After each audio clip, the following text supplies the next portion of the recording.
बच्चों, आज हमको क्वेश्चन दिया है 5, जिसमें कहा गया है कि दो वेक्टर ए और बी हैं, वो एक ही प्लेन पे हैं और सी डिफरेंट प्लेन पे है।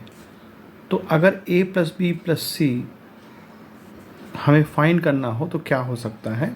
तो मैंने इसका आंसर, मतलब ये क्वेश्चन इसमें लिखा हुआ है, अब ये देखते हैं कि टू वेक्टर्स हैं ए और बी, जो कि एक ही प्लेन पर है लेकिन सी डिफरेंट प्लेन पे। तो आप इसको ऐसे समझ सकते हैं कि जैसे मान लीजिए हम इसका उदाहरण लेते हैं एग्जांपल कि ये ए और बी प्लेन है, ठीक है।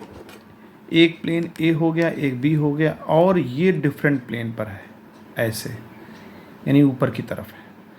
तो कह रहा है ए प्लस बी प्लस सी का जो रिजल्टेंट है वो क्या होगा। Can not be zero. देखिए जीरो तो हो ही नहीं सकता, क्योंकि देखिए ये दो प्लेन ए और बी में है और ये इधर सी में है, यानी ये दोनों सेम पोजीशन पर हैं बट ये डिफरेंट है। तो आप ऐसे समझ सकते हैं जैसे ये है दो, ए और बी, और ये सी ऊपर है, तो इन दोनों का रिजल्टेंट इनके बीच में कहीं कुछ आएगा तो क्या होगा। जीरो तो हो ही नहीं सकता। पहला जो इसमें कह रहा है ना कैन बी जीरो, तो ये तो गलत है। कैन नॉट बी जीरो मतलब कुछ तो आंसर आएगा ही ना। फिर कहता है लाइन प्लेन ए और बी।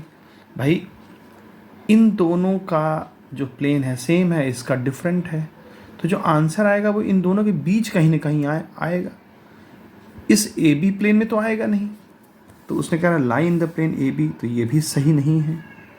अब नेक्स्ट देखते हैं, lies in the plane different from that of any other. हाँ, कहना है कि वही बात हो गई कि ए और बी और सी के अलावा किसी डिफरेंट प्लेन पे उसकी एग्जिस्टेंस होगी, ये वो कहना चाह रहा है। तो ये वाला जो है ऑथेंटिक आंसर लग रहा है। तो पहला और फोर्थ ये आंसर आपके सही माने जाएंगे। तो MCQ नंबर 5 था ये वेक्टर्स का। ठीक है बच्चों, गुड बाय।